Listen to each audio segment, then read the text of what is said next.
Hindi ako nakikiniro! May pahinga na ako!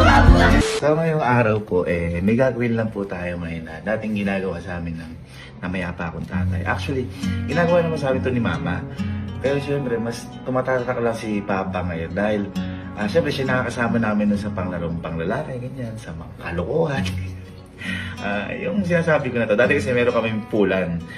Yun, parang bilyaran siya, pero imbis na billiard ball, parang pitchas yung tawag sa kanya, yung mga lapad na gano'n.